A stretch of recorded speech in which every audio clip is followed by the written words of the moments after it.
ഈ പറഞ്ഞിട്ടുള്ള പ്രശസ്തരായിട്ടുള്ളവരുടെ പേരുകൾ പരാമർശിച്ചപ്പോൾ എന്തുകൊണ്ട് അവർ അന്ന് കേസിന് പോയില്ല? ഹേമ കമ്മിറ്റിയുടെ മുമ്പിൽ വന്ന് ഇത് അവതരിപ്പിച്ചു. ഇവിടെ നീതിന്യായ വ്യവസ്ഥകൾ നിലനിൽക്കുന്ന ഈ ലോകത്ത് എൻ്റെ കൺമുന്നിൽ കണ്ടിട്ടുള്ള ഒരു കാര്യമാണ് നടി ആക്രമിക്കപ്പെട്ട കേസിൽ ഞാൻ ദൃക്സാക്ഷി എന്നുള്ള രീതിയിൽ കേസ് കോടതിയിൽ സാക്ഷി പറഞ്ഞിരിക്കുന്നത്. മനസ്സിലായോ? എനിക്ക് ഒരു WCCയുടെ സപ്പോർട്ടിലേക്ക് ഞാൻ പോകില്ല.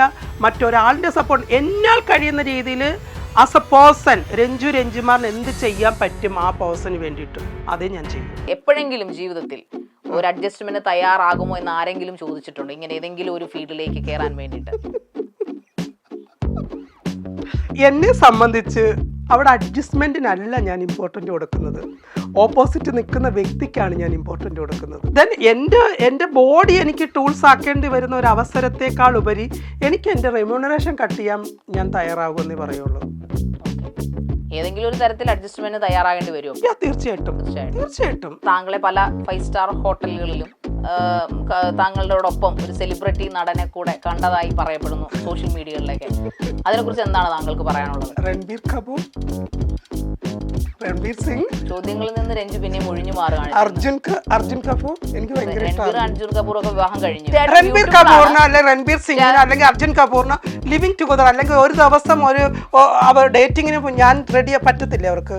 അംബിക പിള്ള എന്ന് പറയുന്ന ആ ഒരു വലിയൊരു മേക്കപ്പ് ആർട്ടിസ്റ്റ് എനിക്ക് ഇതാണ് സ്കിന്നെന്നോ ഇതാണ് സ്കിൻ ടോണെന്നോ ഈ ഫൗണ്ടേഷൻ ഇതിന് യോജിച്ചാണെന്ന് പറഞ്ഞു തന്നിട്ടില്ല. നിങ്ങൾ പ്ലാൻ ചെയ്യുന്ന ഇവന്റ് അത് നിങ്ങൾ ആഗ്രഹിക്കുന്നതിനപ്പുറം കൂടുതൽ മനോഹരമാക്കണ്ടേ? കല്യാണം, engagement, birthday party, corporate events, അങ്ങനെ ഇവന്റ്സ് ഏതുമായിക്കോട്ടെ വളരെ സ്പെഷ്യൽ കണ്ടന്റോടുകൂടി നിങ്ങൾ ആഗ്രഹിക്കുന്നതിനപ്പുറം അത് ഏറ്റവും സ്പെഷ്യൽ ആക്കാൻ ഇനി നിങ്ങൾക്കൊപ്പം മൈൽസ്റ്റോൺ ഇവന്റ്സ്.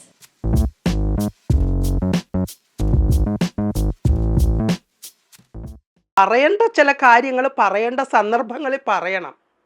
അത് പറയാത്തത് കൊണ്ടുണ്ടാകുന്ന പല ഭവിഷ്യത്തുകളും പിന്നീട് കാലം നീണ്ടു പോകുമ്പോൾ ചോദിക്കുന്നൊരു ചോദ്യമുണ്ട്, ആ സമയത്ത് നീ എവിടെയായിരുന്നു എന്നുള്ളത്. അതും ഇതിനകത്ത് പരാമർശിക്കുന്നുണ്ട്. അല്ല, ഇതിനകത്ത് ഈ ഹേമ കമ്മിറ്റിയിൽ പറയുന്നുണ്ട്, മൊഴിയിൽ പരാമർശിക്കുന്നുണ്ട്, എന്തുകൊണ്ട് അവരന്ന് കേസിന് പോയില്ല എന്ന് ചോദിക്കുന്നുണ്ട്. യുനോ ഈ പറഞ്ഞിട്ടുള്ള പ്രശസ്തരായിട്ടുള്ളവരുടെ പേരുകൾ പരാമർശിച്ചപ്പോൾ എന്തുകൊണ്ട് അവർ അന്ന് കേസിന് പോയില്ല? ഹേമ കമ്മിറ്റിയുടെ മുമ്പിൽ വന്ന് ഇത് അവതരിപ്പിച്ചു. ഇവിടെ നീതിന്യായ വ്യവസ്ഥകൾ നിലനിൽക്കുന്ന ഈ ലോകത്ത് കൊന്നു കളയോ തിന്നു കളയോ എന്നുള്ളത് സെക്കൻഡറി ആണ്. മുഴുവനും ജൂനിയർ ആർട്ടിസ്റ്റുകൾ മാത്രമല്ല, പുറത്ത് പറയാത്ത ഒരുപാട് നടിമാർ വന്ന് ഉണ്ടാവുമായിരിക്കാം, മേ ബി ഉണ്ടാകുമായിരിക്കാം. അങ്ങനെ ഉണ്ടായിട്ടുണ്ടെന്നുണ്ടെങ്കിൽ തന്നെ ഗവൺമെന്റ് അതിന്റെ സത്യാവസ്ഥ പുറത്തു കൊണ്ടുവരട്ടെ. അത് കൊണ്ടുവരട്ടെ. എനിക്ക് ഈ ലോകത്ത് എന്നെ പോലും വിശ്വാസം ഇല്ലാണ്ടായിരിക്കാവുന്ന കാലമാണത്. നമ്മൾ ആരെ വിശ്വസിക്കാൻ പറ്റുന്നത്? ഒരിക്കലും ആരെയും വിശ്വസിക്കാൻ പറ്റത്തില്ല. താങ്കൾ പല ഇന്റർവ്യൂവിലും പറഞ്ഞിട്ടുണ്ട്, എന്റെ ഗുരു ഞാൻ തന്നെ. എനിക്കൊരു ഗുരു, ഒരു റോൾ മോഡലിനെ, ഗുരു എന്നല്ല റോൾ മോഡലിനെ പറയാനില്ല, എന്റെ വഴികൾ ഞാൻ തന്നെ വെട്ടി വന്ന ഒരാളാണ്. അപ്പൊ അതൊരു അരഗൻസി അല്ലേ? അതായത് ഒരു ഗുരുത്വമില്ലായ്മല്ലേ? അങ്ങനെ ഗുരുക്കളില്ലാതെ എവിടെങ്കിലും ഏതെങ്കിലും? അങ്ങനെയല്ല, ഗുരുക്കൾ എന്ന് പറയുന്നത് നമ്മളെ ചൊല്ലിപ്പഠിപ്പിക്കുന്നതാണ് ഗുരുക്കള്, ഇല്ലേ? അങ്ങനെ ഉണ്ടാവാറില്ലേ? എങ്ങനെയാ? അതായത് താങ്കൾ ഇപ്പൊ ഒരു മേക്കപ്പ് ആർട്ടിസ്റ്റ് എന്ന രീതിയിൽ അതിനൊരു വഴി തെളിച്ചു തരുന്ന ഒരാള് അല്ലെങ്കിൽ ഒരാളില്ല? ഒരാളുമില്ല. ഞാൻ വഴിതെറ്റി വന്നൊരു മേക്കപ്പ് ആർട്ടിസ്റ്റ് ആണ്. എനിക്ക് SSLC പരീക്ഷയ്ക്ക് 347 mark. Kollam Fathima mother national college pre ഡിഗ്രിക്ക് ചേർന്നു. കംപ്ലീറ്റ് ചെയ്യാൻ പറ്റിയില്ല. ആ സമയത്ത് ഇഷ്ടികക്കളവും തടിമില്ലും അതും ഇതും വീട്ടുജോലി ഇതൊക്കെ ആയിട്ട് ജീവിക്കുന്നൊരു കാലഘട്ടത്തിൽ എൻ്റെ ചെറിയമ്മ എനിക്കൊരു ജോലി ശരിയാക്കി അഡ്വക്കേറ്റ് TV പ്രഭാകരൻ്റെ കൂടെ ഒരു ഗുമസ്തൻ പോലെ വീട്ടിൽ എല്ലാ കാര്യങ്ങളും നോക്കാനായിട്ട് ഒരാളെ വേണം. അങ്ങനെ കൊണ്ടുവന്ന് തട്ടിയതാണ് ഈ എറണാകുളം ജില്ലയിൽ. അപ്പോൾ ഈ മേക്കപ്പ് എന്ന് പറയുന്നത് എൻ്റെ ആദ്യ പാഠങ്ങൾ പോലും എനിക്ക് അറിയത്തില്ല. എൻ്റെ ആദ്യത്തെ മേക്കപ്പ് ടൂൾസ് എന്ന് പറയുന്നത് തീപ്പെട്ടിക്കോലിയാണ്. തീപ്പെട്ടിക്കോലില്ലേ, കൃഷ്ണൻ്റെ വിഗ്രഹത്തിൻ്റെ മുമ്പിൽ വിളക്ക് കത്തിക്കുന്ന തീപ്പെട്ടി ഇങ്ങനെ കത്തിച്ച് ഇടും. ബാലൻസ് വരുന്നത് ഇങ്ങനെ കരി ഉണ്ടാവും. അതിങ്ങനെ തൂപ്പൽ തൊട്ടിട്ട് ഞാനിങ്ങനെ എൻ്റെ ഐബ്രോ വരയ്ക്കും കുഞ്ഞുനാളിലെ. ഇതാണ് എൻ്റെ മേക്കപ്പ് ടൂൾസ് എന്ന് പറയുന്നത്. എനിക്ക് പാഠങ്ങൾ ചൊല്ലിത്തരാനോ ഇത് അങ്ങനെ ചെയ്യാനോ ഇത് ഇങ്ങനെ ചെയ്യാനോ പറയാനായിട്ട് ആരുമില്ല. ഞാൻ ജീവിക്കാനായിട്ടൊരു മേക്കപ്പ് ചെയ്യുന്ന ഒരു എടുത്ത് ചെന്ന് പെട്ടതാണ് ഞാൻ. അവിടെ നിന്നിട്ട് അങ്ങോട്ട് തുടങ്ങി കുറേ കാലം 2006 2007 ഒക്കെ ആയപ്പോഴത്തേക്ക് എനിക്ക് തന്നെ തോന്നി എനിക്കൊരു ഗുരുവിനെ വേണമല്ലോ, എനിക്കൊരു ഗുരു ഇല്ലല്ലോ, ഇത്രയും കാലമായിട്ടും എനിക്കൊരു ഗുരു ഇല്ല. അങ്ങനെയാണ് ഞാൻ അംബിക പിള്ളയുടെ അടുത്തേക്ക് പോകുന്നത് ഡൽഹിയിൽ. അവിടെ ചെന്നിട്ടും അംബിക പിള്ള എന്ന് പറയുന്ന ആ ഒരു വലിയൊരു മേക്കപ്പ് ആർട്ടിസ്റ്റ് എനിക്ക് ഇതാണ് സ്കിന്നെന്നോ ഇതാണ് സ്കിൻ ടോണെന്നോ ഈ ഫൗണ്ടേഷൻ ഇതിന് യോജിച്ചാണെന്നോ പറഞ്ഞു തന്നിട്ടില്ല. ഞാൻ ജസ്റ്റ് ഒരു വാച്ച്മാൻ മാത്രമായിരുന്നു. ജസ്റ്റ് നോക്കി കണ്ട് ആ സമയത്താണ് ദീപികയും ഐശ്വര്യ റായിയും ഒക്കെ അവിടെ റാമ്പിലും ഫാഷൻ ഷോസിന് വന്നിട്ടുള്ള ആ ഒരു കാലഘട്ടം. അത് മാത്രമേ എനിക്കൊരു ഗുരുവായിട്ട് അന്നും ഇന്നും ഗുരുവായിട്ട് എൻ്റെ മനസ്സിൽ കൊണ്ടു നടക്കുന്നൊരു രൂപം അംബിക പിള്ളയാണ്. അതിന് എനിക്കൊരു വഴി തെളിച്ച് തന്നത് ഗോവിന്ദേട്ടനാണ്. അപ്പോൾ ഗോവിന്ദേട്ടൻ എന്ന് പറഞ്ഞൊരു ചേട്ടൻ ഇല്ലായിരുന്നെങ്കിൽ എനിക്ക് അംബിക പിള്ളയിലേക്ക് എത്താൻ പറ്റത്തില്ല. അതർവൈസ് എനിക്കൊരു ഗുരുവില്ല. അതുകൊണ്ട് തന്നെ തൻ്റെ ഇടത്തോടുകൂടി പറയുന്നത് എനിക്ക് മേക്കപ്പ് ഫീൽഡിലേക്ക് ഞാൻ ചെല്ലുമ്പോൾ എന്നെ ഓടിച്ചിട്ടുള്ള കാലഘട്ടമായിരുന്നു. എനിക്കൊരു സിനിമയിൽ മേക്കപ്പ് ചെയ്യാൻ ചെന്നിട്ട് എനിക്ക് ഒരു ദിവസം വർക്ക് കംപ്ലീറ്റ് ചെയ്യാൻ പറ്റിയില്ല. അന്നും ഫസ്റ്റ് ഷോട്ട് എടുത്ത് സെക്കൻഡ് ഷോട്ടിന് മുമ്പ് എന്നെ ആ സെറ്റിൽ നിന്ന് പുറത്ത് വിട്ടു. ആ ഒരു അനുഭവം ഉള്ള ഒരാളാണ് ഞാൻ. ഇഷ്ടം പോലെ ഉണ്ട്. ഇന്ന് രാവിലെ ഞാൻ ചോറ്റാനിക്കര അമ്പലത്തിൽ നിൽക്കുമ്പോൾ മാഡ് ഡാഡി എന്ന് പറഞ്ഞിട്ടൊരു സിനിമയില്ലേ, മാഡ് ഡാഡ് നസ്രിയയുടെ ഫസ്റ്റ് മൂവി. അപ്പോൾ അതിലെ ഡയറക്ടറെ ഞാൻ കണ്ടു. എനിക്കറിയത്തില്ല രേവതി മാം അതിൻ്റെ ഡയറക്ടറാണെന്ന് എനിക്കറിയത്തില്ല. ഞാൻ കീഴ്ക്കാവി തൊഴുതിട്ട് ഇങ്ങനെ വരുമ്പം ഒരു ലേഡി എൻ്റെ അടുത്തേക്ക് വന്നിട്ട് പറഞ്ഞു, ഞാൻ വർഷങ്ങളായിട്ട് കാണാൻ ആഗ്രഹിക്കുന്ന രൂപമായതെന്ന് പറഞ്ഞു. എനിക്ക് ചോറ്റാനിക്കര അമ്മയാണ് നിന്നെ ഞാനിങ്ങനെ ഒന്നിച്ച് നോക്കി. ഞാൻ ഡയറക്ടർ രേവതി, മാഡ് ഡാഡിയുടെയൊക്കെ ഡയറക്ടറാണ്. പിന്നെ കുറച്ച് ഷോർട്ട് ഫിലിമുകളൊക്കെ ചെയ്തിട്ടുണ്ട്. നിന്നെ എനിക്ക് അന്ന് നസ്രിയയ്ക്ക് വേണ്ടിയിട്ട് സ്പെഷ്യൽ മേക്കപ്പ് ചെയ്യാൻ നിന്നെ വേണമെന്ന് ഞാൻ വാശി പിടിച്ചിരുന്നു. പക്ഷെ അന്നത്തെ ആ സെറ്റിലുണ്ടായിരുന്ന സീനിയർ മേക്കപ്പ് ആർട്ടിസ്റ്റ് സമ്മതിച്ചില്ല എന്ന് പറഞ്ഞു, പറ്റില്ല എന്ന് പറഞ്ഞു.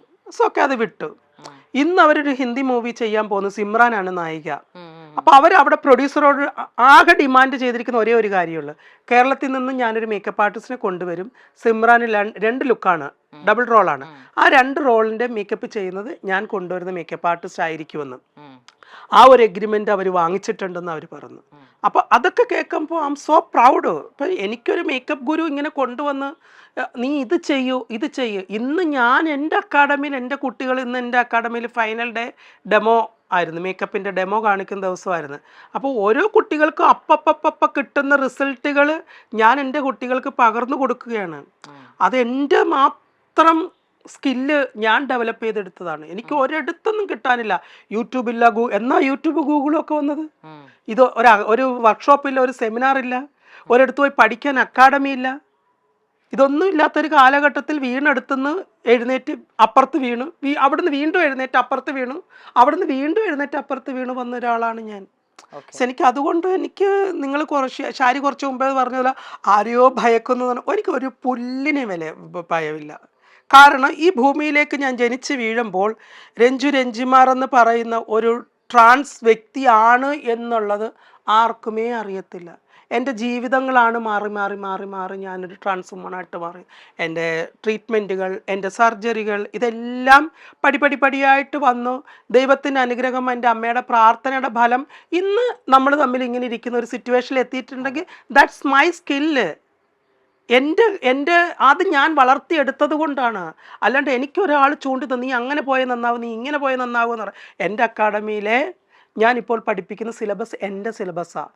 ഞാൻ ഒരിടത്തുനിന്ന് മോഷ്ടിച്ച സിലബസ് അല്ല, ഞാൻ ഉണ്ടാക്കിയെടുത്ത സിലബസുകളാണ് എൻ്റെ അക്കാഡമി പഠിപ്പിക്കുന്നത്. ഞാൻ ആരെ പഠിക്കുന്നത്? എൻ്റെ കൺമുന്നിൽ കണ്ടിട്ടുള്ള ഒരു കാര്യമാണ് നടി ആക്രമിക്കപ്പെട്ട കേസിൽ ഞാൻ ദൃക്സാക്ഷി എന്നുള്ള രീതിയിൽ കോടതിയിൽ സാക്ഷി പറഞ്ഞിരിക്കുന്നത്. മനസ്സിലായോ? അല്ല, എൻ്റെ അടുത്ത് വന്നിട്ട് ഒരാൾ പറയട്ടെ, രഞ്ജു എനിക്ക് ഇങ്ങനെ ഒരു അനുഭവം ഉണ്ട്, അതിനെന്താ ഞാൻ ചെയ്യേണ്ടതെന്ന് പറഞ്ഞു കഴിഞ്ഞാൽ തീർച്ചയായിട്ടും എനിക്ക് ഒരു WCCയുടെ സപ്പോർട്ടിലേക്ക് ഞാൻ പോകില്ല, മറ്റൊരാളിൻ്റെ സപ്പോർട്ട്. എന്നാൽ കഴിയുന്ന രീതിയിൽ ആസ് എ പേഴ്സൺ രഞ്ജുമാറിന് എന്ത് ചെയ്യാൻ പറ്റും ആ പേഴ്സണിന് വേണ്ടിയിട്ട് അതേ ഞാൻ ചെയ്യൂ.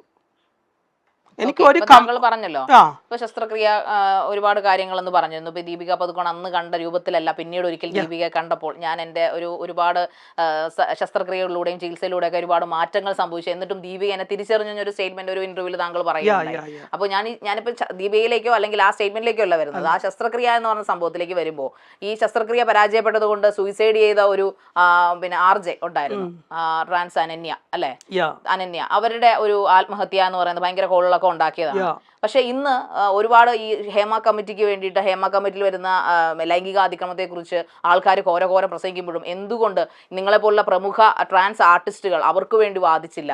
അവർക്ക് വേണ്ടി വാദിച്ചില്ല എന്നുള്ളത് ഷാരിക്കറിയോ? വാദിച്ചില്ല എന്ന് ഉദ്ദേശിക്കുമ്പോൾ അവർക്ക് നീതി കിട്ടിയോ? നീതി കിട്ടുക എന്നുള്ളത് ആ ഒരു സിറ്റുവേഷനാണ്. ഇപ്പം ഈ അതേ സെയിം സിറ്റുവേഷനിലൂടെ സഞ്ചരിച്ചിട്ടുള്ള ഒരാളാണ് ഞാനും. പല ആവർത്തി ഫാനിലേക്ക് കുരുക്കിട്ടിട്ടുള്ള ഒരാളാണ്.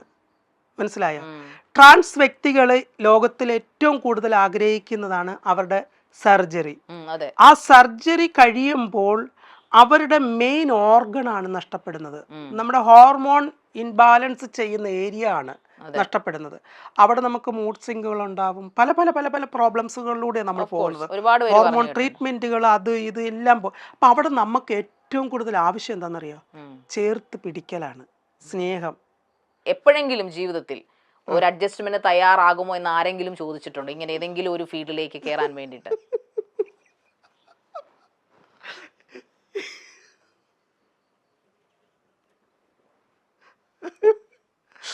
ഞാൻ എന്താ ഷാരിയോട് ഉത്തരം പറയേണ്ടത്? എന്നെ സംബന്ധിച്ച് അവിടെ അഡ്ജസ്റ്റ്മെന്റിനല്ല ഞാൻ ഇമ്പോർട്ടൻ്റ് കൊടുക്കുന്നത്, ഓപ്പോസിറ്റ് നിൽക്കുന്ന വ്യക്തിക്കാണ് ഞാൻ ഇമ്പോർട്ടൻ്റ് കൊടുക്കുന്നത്.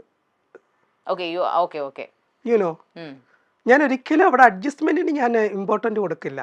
ഞാൻ ഓപ്പോസിറ്റ് നിൽക്കുന്ന ഇപ്പം സഞ്ജലിയിലെ ബൻസാലിയുടെ ഒരു മൂവിയാണെന്ന് വെച്ചോ, ദീപിക പദുക്കോനാണ് ഹീറോയിൻ. ദെൻ എൻ്റെ ബോഡി എനിക്ക് ടൂൾസ് ആക്കേണ്ടി വരുന്ന ഒരു അവസരത്തേക്കാൾ ഉപരി എനിക്ക് എൻ്റെ റെമ്യൂണറേഷൻ കട്ട് ചെയ്യാൻ ഞാൻ തയ്യാറാകുമെന്നേ പറയുള്ളൂ. ഓക്കെ, ഏതെങ്കിലും ഒരു തരത്തിൽ അഡ്ജസ്റ്റ്മെന്റ് തയ്യാറാകേണ്ടി വരുമോ? തീർച്ചയായിട്ടും തീർച്ചയായിട്ടും. എന്താ പറയാ, ഒരു ബ്രഹ്മാണ്ഡ നായികയുടെ ഒപ്പം വർക്ക് ചെയ്യണമെന്നുണ്ടെങ്കിൽ ഇപ്പം ഞാൻ പറയട്ടെ, ഇപ്പം മിക്ക സെലിബ്രിറ്റി മേക്കപ്പ് ആർട്ടിസ്റ്റുകൾക്കും പേയ്മെന്റ് ഇല്ലാതെ വർക്ക് ചെയ്യുന്നുണ്ട്, അതറിയോ? പേയ്മെന്റ് ഇല്ല. ദെൻ പ്രൊഫൈൽ അപ്ഡേറ്റ് ചെയ്യാൻ വേണ്ടിയിട്ട് മിക്ക ആർട്ടിസ്റ്റുകളുടെ കൂടെയും എല്ലാവരും നിൽക്കുന്ന, അതിലൂടെ അവർക്ക് മറ്റ് ബ്രൈഡൽ മേക്കപ്പുകൾ ആഡിലൊക്കെ അവർക്ക് നല്ല ബൂസ്റ്റപ്പ് ഉണ്ടാക്കാൻ കൊടുക്കാം. ഞാൻ പറയട്ടെ ഷാരി, ഞാൻ എപ്പോഴും പറയാറുണ്ട് ഇവിടെ ഈക്വാലിറ്റി എന്നൊക്കെ പറയുന്നുണ്ട്, പക്ഷെ അതൊന്നും വെറുതെയാ, അത് സംഭവിക്കത്തേ ഇല്ല. ഇപ്പൊ പല പ്രൊഡ്യൂസിങ് മേഖലകളിൽ നിൽക്കുന്ന എത്രയോ നടിമാരുണ്ട്.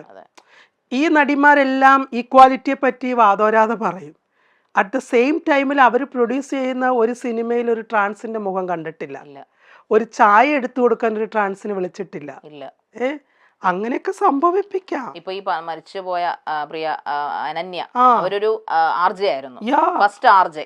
അവർക്ക് ഒരു നല്ല ടാലന്റഡ്, ഒരു പക്ഷേ ഇന്ന് ഇപ്പോൾ എനിക്കൊരു ചെയ്യാൻ കൂടെ ഞാനിപ്പോ കഴിഞ്ഞ ജൂലൈ 22 അവളുടെ മരണ ദിവസമായിരുന്നു. അപ്പൊ പള്ളിയിൽ പോകുന്ന സമയത്ത് ഞാനിങ്ങനെ ഫോട്ടോ നോക്കി കുറെ നേരം ഞാൻ നിന്ന്, ഈശ്വര ഇവള് എവിടെ എത്തേണ്ടതായിരുന്നു. ശരിക്കും പറഞ്ഞു കഴിഞ്ഞാൽ അനന്യ ഒരു ഫ്രെയിം ആകേണ്ട ഒരാളല്ല. അവളുടെ കുറ്റം കൊണ്ട് പോയതല്ല അല്ല. അപ്പൊ അങ്ങനെയൊക്കെ ഒരുപാട് ടാലന്റഡ് ആയിട്ടുള്ള ഒരുപാട് കുട്ടികളുണ്ട് ഇവിടെ. ഇപ്പൊ എത്രയോ കുട്ടികള് ഇപ്പൊ ശ്രുതി സിത്താരയാണെന്നുണ്ടെങ്കിലും, സ്വീറ്റ് ബർണാഡ് ആണെങ്കിലും, സ്വീറ്റ് ഇപ്പൊ ന്യൂസ് ചാനലിലുണ്ട്, ദയ ഗായത്രി ആണെന്നുണ്ടെങ്കിലും, ഹേദി സാദി ആണെങ്കിലും, സീമി ആണെങ്കിലും, സൂര്യ എന്തിനാ പറയുന്നത്, സൂര്യ ഹരിണി ചന്ദന, അവൾ എന്തോരം സിനിമകളിൽ അഭിനയിച്ചിട്ടുള്ളതാ. അവള് അത്രയും പ്രിറ്റി ആയിട്ടുള്ള ഒരാൾക്ക് പോലും ഇന്ന് ചാൻസുകളില്ല. ദെൻ ഞാൻ എപ്പോഴും പറയുന്ന ഒരു കാര്യമാണ്, ഞാൻ ഈ WCCയുടെ തന്നെ മീറ്റിങ്ങിൽ ഞാൻ സംസാരിച്ചിട്ടുള്ള ഒരു വിഷയമാണിത്. ഒരു ട്രാൻസ്ജെൻഡറിനെ ഒരു ഡോക്ടർ കഥാപാത്രത്തിനോ അല്ലെങ്കിൽ ഒരു കൂട്ടുകാരി കഥാപാത്രത്തിനോ അല്ലെങ്കിൽ വാട്ടെവർ എന്തോ ഒരു കഥാപാത്രം ആയിക്കോട്ടെ, അവർക്ക് തിരുനെറ്റിയിൽ ട്രാൻസ്ജെൻഡർ എന്ന് എഴുതി വെക്കേണ്ട ആവശ്യമുണ്ടോ? ഇല്ല, ഒരിക്കലുമില്ല.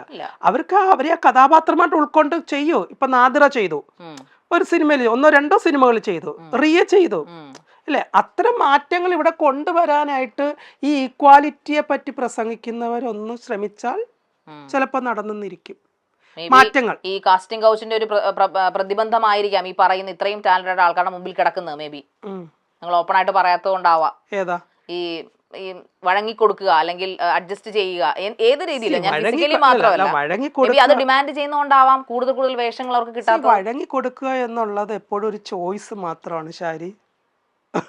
ഓപ്പോസിറ്റ് നിൽക്കുന്നവര് അത് മേ ബി അത് ആഗ്രഹിക്കുന്നു. സപ്പോസ് രണ്ടുപേരെ ഒരു താങ്കൾ തന്നെ ഒരു ഇന്റർവ്യൂ പറഞ്ഞ ഒരു എക്സാമ്പിൾ ആണ്. രണ്ട് സുന്ദരിമാരെ സെലക്ട് ചെയ്തിരിക്കട്ടെ ഒരു ഫീമെയിൽ ലീഡിംഗ് റോളിലേക്ക്. ആ ലീഡിംഗ് റോളിൽ സെലക്ട് ചെയ്യുമ്പോൾ ഒരാളെ നല്ല എക്സ്ട്രാ ഓർഡിനറി ടാലന്റ് ഉണ്ട്, ഒരാളെ ഇറ്റ്സ് എ നോർമൽ.